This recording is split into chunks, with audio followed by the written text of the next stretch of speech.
لنهتدي لولا أن هدانا الله لقد جاءت رسل ربنا بالحق الصلاة والسلام على رسول المصدق والمصطفى الأمجد والمحمود الأحمد أبي القاسم محمد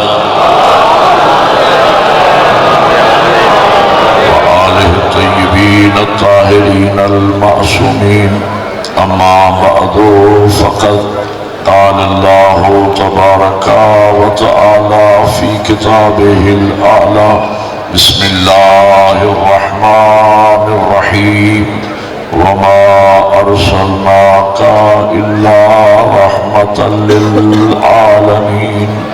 وقال رسول الله صلى الله عليه وآله وسلم: اول ما خلق اللہ نوری. صلوات پڑھے محمد والے.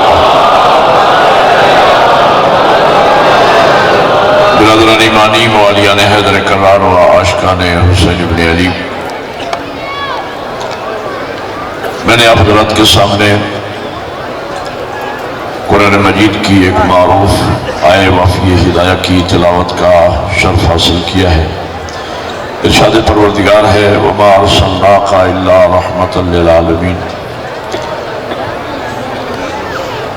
کہ ہم نے نہیں بھیجا مگر محبوب کو عالمین کے لیے رحمت بنا کے بھیجا ہے. اور پھر حضور فرماتے ہیں کہ اول ما خلق اللہ نوری، سب سے پہلے اللہ نے میرے نور کو خلق فرمایا. آج 26 صفر المظفر ہے اور ماہ ربیع الاول کی آمد ہے. اسی مناسبت سے میں نے چاہا کہ آج کی مجلس میں میں اللہ کے محبوب کا ذکر کروں. توجہ فرمائیں گے، اللہ کی تخلیق کا پہلا مظہر ہے میرا نبی. انسان کی تخلیق میں اور اللہ کی تخلیق میں فرق ہے. انسان جو لیٹسٹ بناتا ہے وہ پہلے سے بہتر بناتا ہے. انسان جو آخر میں بناتا ہے وہ پہلے سے بہتر بناتا ہے. میں اس کی مثال دوں گا تو بچے بھی بات سمجھ جائیں گے. انسان نے سب سے پہلے سائیکل ایجاد کیا، اس کے بعد پھر موٹر سائیکل ایجاد ہوا، پھر 4 ویل گاڑیاں آ گئیں، پھر ٹرین ایجاد ہوئی، پھر ہیلی کاپٹر ایجاد ہوا، پھر ہوائی جہاز آ گیا، پھر F-16 ایجاد ہوا. اگر تخلیق کے لحاظ سے انسان میں نقص نہ ہوتا تو یہ پہلے دن F-16 بناتا. میں شان مصطفیٰ شروع کرنے چلا ہوں عاشقان رسول کے سامنے. ایک اور مثال عرض کروں. سب سے پہلے انسان نے سائیکل ایجاد کیا، پھر موٹر سائیکل ایجاد ہوا. دوسری مثال بھی سن لیجئے. سب سے پہلے انسان نے ریڈیو ایجاد کیا، پھر ٹیپ ریکارڈر ایجاد ہوا، پھر black and white T V آ گیا، پھر رنگین ٹی وی آ گیا، پھر کمپیوٹر آ گیا کہ ہر گھر میں کمپیوٹر ملنے لگا، پھر انٹرنیٹ آ گیا اور آج کل موبائل پر انٹرنیٹ کی سہولت موجود ہے. میں کہتا ہوں تخلیق کے لحاظ سے اگر انسان میں نقص نہ ہوتا تو یہ پہلے دن انٹرنیٹ بناتا. مشق کے بعد ہاتھ کا سنبھلنا دلیل نقص ہے، یعنی تمرین کے بعد آہستہ آہستہ بہتری کی طرف آنا یہ ناقص ہونے کی دلیل ہے. انسان میں نقص ہی نقص ہے، اللہ کے ہاں کمال ہی کمال ہے. اب توجہ فرماؤ تو میں عظمت مصطفیٰ کا پہلا جملہ کہنے چلا ہوں. انسان میں نقص ہی نقص ہے. دلیل یہ ہے کہ یہ جو آخر میں بناتا ہے پہلے سے بہتر بناتا ہے. اللہ کے ہاں چونکہ کمال ہی کمال تھا لہذا خلقت کائنات سے 4,24,000 سال پہلے اللہ نے جس مخلوق کو سب سے پہلے بنایا اسے سب سے اعلیٰ بنایا، پھر اس جیسا کسی کو نہ بنایا. پھر اس کا لقب رکھا ختمی مرتبت، یعنی جہاں تمام مراتب دی انڈ بعد از خدائے بزرگ توئی قصہ مختصر. اللہ کی تخلیق کا پہلا مظہر ہے میرا نبی. اب میرے جیسا ایک چھوٹا طالب علم نور اول کی کیا تعریف آپ کے سامنے عرض کرے. میں ایک بات عرض کیا کرتا ہوں، یہ لائٹنگ کی وجہ سے مجھے مومنین کے چہرے نظر نہیں آ رہے کیونکہ سامنے لائٹ موجود ہے، لیکن آپ مجھے دیکھ رہے ہیں. آپ کی آواز کے ذریعے میں آپ کے ساتھ مربوط رہوں گا. تو میں عرض یہ کر رہا تھا کہ جوہر کی قیمت ہمیشہ جوہری ہی سے پوچھیے. وہ بندہ کہ جس نے زندگی میں 1000 روپے کا نوٹ نہ دیکھا ہو، خدا کے لیے اس سے کوہ نور کی مالیت ماپنے کو نہ کہیے. وہ جو سمجھ رہے میری باتوں میں ساتھ بولتے رہیں گے.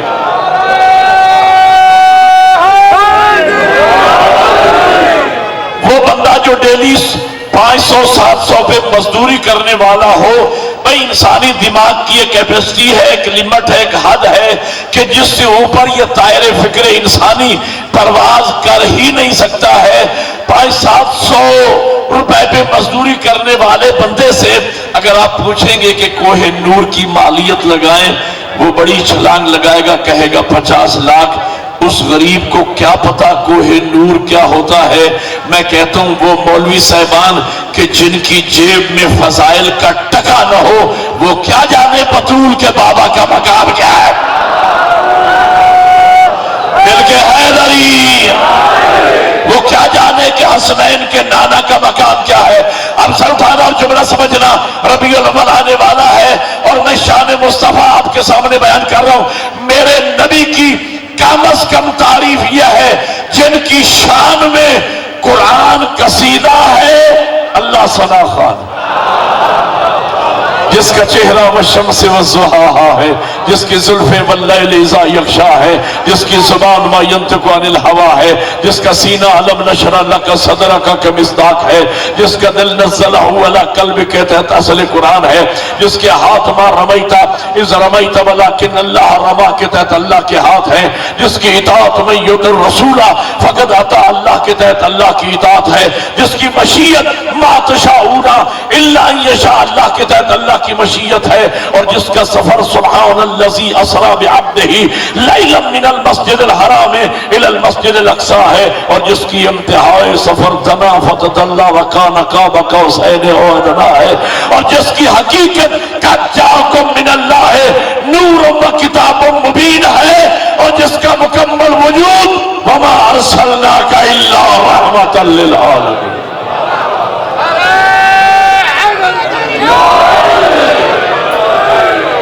اللہ آپ کی جزائے خیر عطا. نعرہ بات مکمل ہونے کے بعد ایک ہی لگے اور اپنی شان کے مطابق جس طرح چوک میں بیٹھے ہو اور نمائندہ اجتماع ہے باولپور ڈویژن کا تو اپنی شان کے مطابق نعرہ لگائیں. ہر بندہ نعرہ نہ لگائے، ایک بندہ نعرہ لگائے میری بات مکمل ہونے کے بعد، اور پر وقت نعرہ لگائیں جلدی چاہے. تو میں کہنا یہ چاہ رہا ہوں باقی انبیاء میں اور ہمارے نبی میں فرق یہ ہے، باقی انبیاء آئے تو رحمت بن کر گئے بد دعا کر کے. ایک نبی آیا رحمت بن کر گیا امت کو ڈبو کے، پڑھے قصص الانبیاء جناب نوح.